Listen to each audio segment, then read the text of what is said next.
Olá, tudo bem com vocês, alunos? Hoje eu vou gravar essa videoaula na disciplina de Psicologia aplicada à enfermagem sobre a terceira infância. Vou compartilhar com vocês a tela dos slides que fica mais fácil para a compreensão. Vamos lá. A terceira infância compreende as crianças de 6 ou 7, até 12 anos de idade. Então, hoje nós vamos tratar do desenvolvimento físico, cognitivo e motor dessas crianças. Nessa idade, as crianças reduzem um pouco a velocidade de crescimento em centímetros por ano. Então, elas crescem de 5 a 7,5 centímetros numa média por ano. E as meninas já começam, nessa época, a acumular mais tecido adiposo. Com relação às brincadeiras, as crianças gastam menos tempo com as brincadeiras, porque as meninas, elas desenvolvem nesse momento uma expressão verbal maior. E os meninos dão mais foco nas brincadeiras impetuosas, as brincadeiras de luta, que envolvem muita agilidade. Então é um momento que eles estão, as crianças, em adaptação social. De 9 a 13 anos, elas já começam a se organizar nos esportes que envolvem os grupos, que até então eles dão preferência para esportes individuais, Mas nesse momento eles começam a trabalhar com os esportes organizados. No desenvolvimento cognitivo, tem um aparecimento forte dos números da matemática. Não que eles não saibam isso antes, eles já foram apresentados, mas é nesse momento que eles começam a apresentar maior habilidade com as operações concretas. Então, as adições, as subtrações, o uso de frações. Então, no período escolar, onde a criança se encontra nessa idade, tem muito investimento nessas operações matemáticas.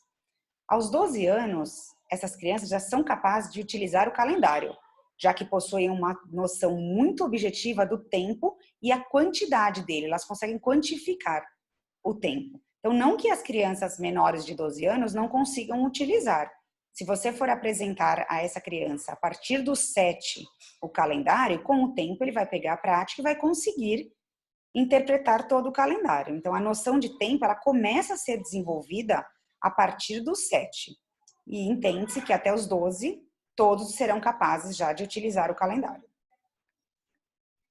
Com relação ao raciocínio moral, então eu já comentei na aula anterior que de 2 a 7 anos, a criança, ela tende a ter uma obediência à autoridade do adulto.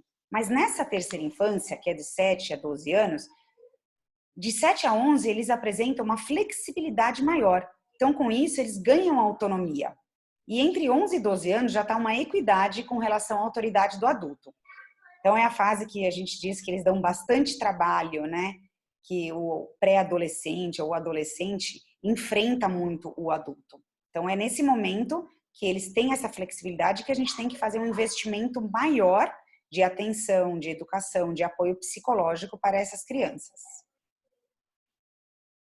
Envolvendo linguagem, leitura e escrita, o que eles apresentam nessa fase? Um aumento do vocabulário, uso de diversos verbos com significados semelhantes. Então, eles já conseguem diversificar os significados da mesma palavra. Isso é muito importante. E, com isso, eles aumentam a habilidade de comunicação e narração, o aumento da pragmática deles. Então, eles conseguem narrar os fatos, descrever os fatos. É uma habilidade adquirida nessa idade. Na parte da leitura e da escrita, o que podemos diferenciar? Na leitura, tem a decodificação. Então, ela ouve a palavra e converte a palavra na escrita. Então, é quando a criança está alfabetizada. Ela escuta, mamãe é bonita, e consegue transcrever para o papel. Mamãe é bonita, com alguns erros no início, e depois consegue desenvolver bem essa frase. E tem uma retenção também baseada na visualização. Vê a palavra, retém o significado e consegue transcrever. E isso vem paralelo, à leitura e à escrita. Então, tem uma aquisição das habilidades que vem ao mesmo tempo. Ao mesmo tempo que a criança desenvolve a leitura, ela desenvolve a escrita. A escola, nesse momento, é a maior experiência de formação dessa criança e afeta todos os aspectos do desenvolvimento humano, inclusive com relação às influências que ela pode oferecer. Influencia na autoconfiança, nos estilos parentais, nível socioeconômico, então envolvimento do capital social. Se a criança está inserida numa escola que todos estão no mesmo nível socioeconômico é uma situação. Mas se ela está inserida numa outra escola, onde os níveis socioeconômicos são diferenciados, traz algumas consequências com relação ao aproveitamento dela. E também o ponto da cultura, que eu sempre comento com vocês. Piaget, ele defendia, né, nos estudos, que quando uma criança na terceira infância ela for abordada para fazer um trabalho, né, para realizar alguma atividade ou uma tarefa, esse tema ele tem que conseguir contemplar todas as áreas do conhecimento, que dessa maneira a criança vai apresentar um maior desenvolvimento cognitivo. Então, em outras palavras, se a gente aborda um tema, por exemplo, de ciências, então eu coloquei aqui para vocês no slide, a importância da água para a sobrevivência humana. Então, esse tema ele pode ser trabalhado tanto em ciências, como em língua portuguesa e como em matemática. Então, em matemática pode envolver questões do cotidiano, como analisar uma conta de água, saber que mês gastou mais, que mês gastou menos, a diferença de consumo de um mês para o outro, porque eles já têm a noção de matemática, né, de adição, subtração e as frações. Em língua portuguesa, podemos tratar a grafia, né, o uso correto das palavras, construção de frases e parágrafos.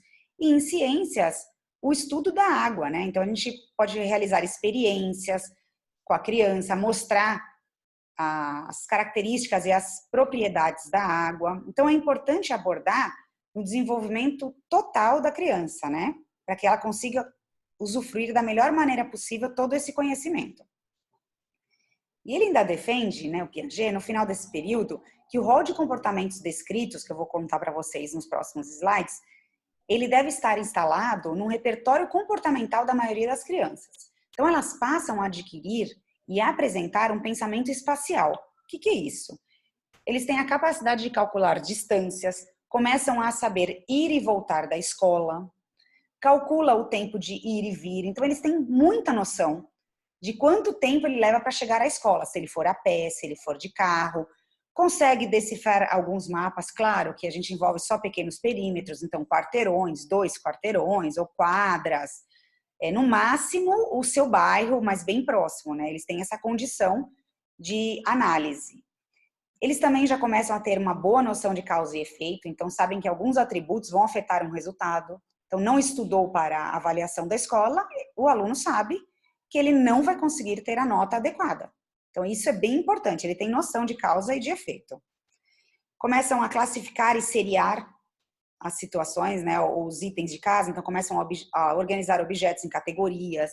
Por exemplo, os meninos colocam todos os carrinhos numa posição, num armário, colocam Lego, que são peças, em outros armários, bola numa outra divisão. As meninas separam bonecas, que são as bonecas meninas e os bonecos meninos. Eles começam a categorizar e classificar os objetos, crianças maiores, crianças menores, isso com relação aos bonecos, né?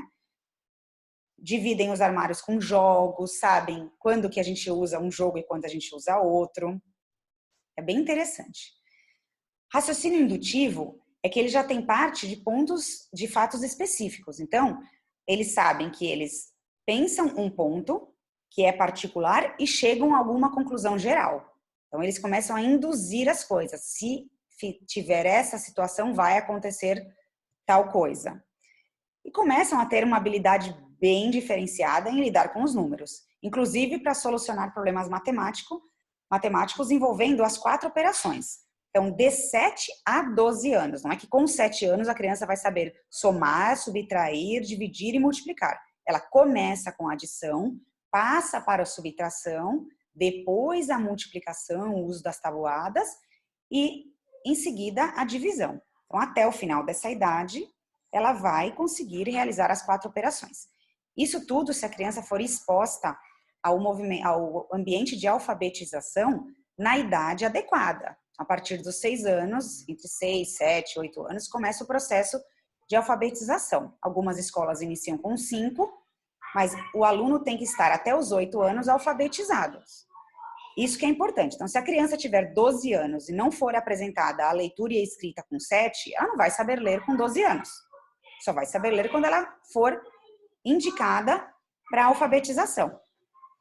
Agora, se a criança tiver no acompanhamento adequado, né, e orientado pelas escolas, ela vai conseguir estar apta e alfabetizada com essa idade. Levi-Vygotsky propôs a teoria sociocultural. Qual que é essa teoria, né? Ela difere um pouco de Piaget. Ela defende que só há desenvolvimento tipicamente humano se a pessoa for exposta a uma cultura, apropriando-se de crenças, valores, tradições, habilidades do grupo social ao qual ela pertence. Isso significa que a relação entre o desenvolvimento e a aprendizagem, ela vai adquirindo e ganha uma nova perspectiva. Então, não é o desenvolvimento que antecede e possibilita a aprendizagem, é ao contrário. A aprendizagem que antecede e possibilita e acaba impulsionando o desenvolvimento da criança. Os sistemas, eles são representacionais. O que significa isso, né? Então, tem autoconceitos amplos, inclusivos, de vários aspectos da identidade. Então, por exemplo, autoestima. A autoestima ela está associada à competência, ao desenvolvimento da competência. Nessa idade, também tem um aumento da consciência acerca dos próprios sentimentos. Então, uma criança de 7 a 8 anos, ela tem a consciência de que ela sente vergonha, que ela sente culpa em algumas situações, e elas começam a verbalizar essas emoções conflitantes.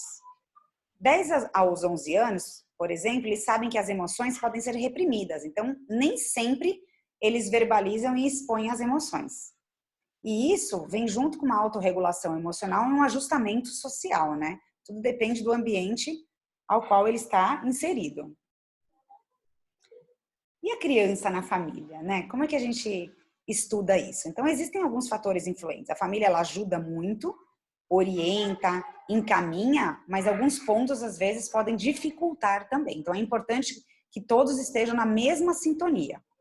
Então, os fatores influentes, eu coloquei aqui 2. É o trabalho dos pais e a corregulação e disciplina. Então, se os pais realmente fazem uma supervisão dos filhos para a autorregulação, para que eles tenham condições de realizar as atividades sozinhos, com a precisão, né, e com o posicionamento adequado, e se os pais orientam quando isso não acontece, né? Porque muitas vezes os pais estão o dia inteiro fora, e aí quando eles chegam, eles falam, eu não quero brigar com meu filho, então deixa fazer de qualquer jeito. Não, não é assim. A gente precisa trabalhar, sim, porque há uma necessidade financeira, social, profissional, cultural, qualquer que seja, mas é importante no momento que existe a dedicação aos filhos, que façam a supervisão, para que os filhos cresçam com essa percepção e valorizem a importância dos pais que trabalham, do mesmo jeito dos pais que não trabalham, né? Então, é importante essa valorização que se tem, e os pais são os exemplos para os filhos. Relacionamento com os irmãos. Os irmãos mais velhos, eles normalmente cuidam dos mais novos, brigam muito também, mas cuidam dos irmãos mais novos. Eles ensinam os mais novos. E as relações, elas dependem muito da diferença de idade, então da ordem do nascimento e do gênero. Existem situações de 2 irmãos com idades próximas, irmão e irmã com idades próximas, irmãos onde um tem 15 anos e o outro tem 7. Então existe essa diferença. Eles ensinam e cuidam, mas muitas vezes a diferença muito grande de idade não traz essa aproximação tão grande. E com isso, né, o fato de ter irmãos, 1, 2, 3, quantos tiverem, traz para essas crianças muitos aprendizados, principalmente com relação à resolução de conflitos e ao controle da raiva. Porque eu falo, o irmão é uma fonte muito saudável, né, de resolução de conflito. Você adora brincar, mas também briga muito. Gosta de tê-los por perto, mas tem momento que não quer ter ele por perto. Então, é um aprendizado para a criança, é um desenvolvimento para a criança quando ela tem esse relacionamento com os irmãos. Nos aspectos positivos, facilita a socialização, a intimidade, aprende a liderar e se comunicar, aprende a desenvolver o seu papel social. Porque são mais, ali no grupo tem mais de uma criança, né? No caso 2, 3 filhos. Então, o que é importante? Que ele consiga mostrar o que ele tem vontade de realizar, não só aceitar o que um irmão fala ou o que o outro fala. E o mesmo se acontece com os amigos. Então, a experiência que traz de casa ajuda na socialização e na intimidade com os amigos. Mas tem o lado negativo, né? Que são os preconceitos, que essa idade as crianças já vêm realmente com essa visão, né? Então, tem a questão do bullying não intencional, né? A chacota, a brincadeira, que um tira sarro do outro. Tem o bullying intencional, que a gente tem que olhar também. Então, essa questão do preconceito é um aspecto negativo mesmo. E é nessa idade também que a criança começa a perceber a sua popularidade. Então, no caso dos impopulares, a criança se torna mais agressiva, fica retraída, desatenta. Então, é nesse momento que tem que ter uma influência muito grande familiar, para que consiga superar esses aspectos que vão ocorrer durante o crescimento da criança. Amizades. As crianças nessa idade, elas já não fazem os amigos que os pais querem, né? Ou que eles estão no ambiente. Eles procuram crianças como elas. Então, aprende a se comunicar e cooperar naquele grupo que é muito parecido com o que aquela criança é. Existe sim a rejeição e a falta de amigos, e isso traz uma consequência a longo prazo. Naquele momento pode parecer que está tudo bem, mas a longo prazo tem estudos que mostram que existe uma baixa autoestima decorrente disso. E é nesse momento que são desenvolvidos os graus de amizades. Existem crianças que fizeram amizades com 9, 10 anos e são amigos até adultos.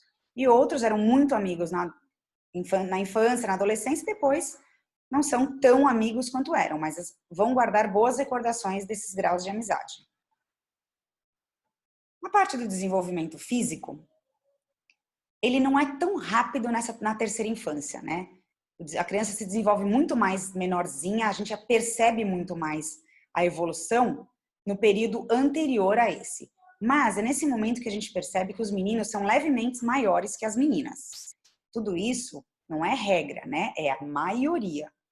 Depende muito da altura, da estatura dos pais, do desenvolvimento que ele foi apresentado, né? Dos fatores que estão influenciando ele. Então, os meninos, eles são levemente maiores que as meninas nesse início, mas as meninas passam pelo surto de crescimento, aquele impacto grande do crescimento, maior do que os meninos. Então, é só uma questão de adaptação à idade e ao momento, né? Então, vai ter numa turma de 5 alunos, vai ter sempre um muito alto, um bem mais baixo e os outros que estão no nível intermediário. A obesidade nessa faixa etária é cada vez mais comum entre as crianças. E é um período que traz muito essa preocupação. Eles se tornam mais seletivos com relação aos alimentos, deixam de comer muitas coisas saudáveis que os pais orientam desde pequenininho, porque tem a influência grande do ambiente, né? Tem a influência do fator genético, mas existe a influência do ambiente, os lanches na escola, os lanches na rua, a casa do amiguinho. Então, é um problema que está bem preocupante na sociedade. Já existe, né, uma tendência mundial no sentido da alimentação à base de frutas, legumes e verduras. Tem muito investimento nos exercícios físicos, sistemáticos, né? Então, passou a ser um problema de saúde pública. Então, hoje em dia, a gente encontra muitas crianças, desde pequenas, praticando atividades físicas, né? Então, a criança cresce nesse ambiente, porque os pais já praticam atividades físicas, os pais se alimentam saudavelmente, a criança cresce nesse ambiente. Então, para aquela criança, é normal essa vida, né, de praticar exercício e se alimentar daquela maneira. Não significa que ela não vá comer a famosa porcaria, né, que a gente diz. Pode comer. Se ela pratica atividade, tem o resto das alimentações todas saudáveis, não há problema nenhum. O que preocupa muito é não praticar nenhuma atividade física e não realizar alimentações à base de frutas, verduras e legumes. Somente os condimentos, né, os enlatados, os alimentos processados, né, isso preocupa muito. Muito açúcar, né, a criança adora um chocolate, todos gostam, a gente também gosta de chocolate. Mas tem que ser tudo com um pouco de moderação, né? Então, a gente tem que investir bastante que a criança pratique atividades e mantenha o máximo que ela consiga de ingestão de alimentos saudáveis. As doenças, elas começam a ser menos comuns nesse período, né? A criança já desenvolveu o seu sistema imunológico, já teve contato muitas vezes com outras patologias antes, então ela se mantém bastante regular essa questão da saúde nesse momento. Mas outros problemas de saúde, que incluem o que eu falei agora, a obesidade, aparecem, assim como os acidentes. Eles têm muito mais agilidade, muito mais força. Então é nesse momento que os acidentes acontecem em grande escala. A gente tem que tomar muito cuidado. Muitas fraturas, traumas, né, decorrente da idade, né, deles, de 7 a 12 anos. Infecções respiratórias e outros problemas de saúde também tendem a ter uma curta duração. criança que tinha muito problema respiratório, o bebezinho, nessa fase ele já melhora, né? O desenvolvimento dele, a maturidade já está diferenciada.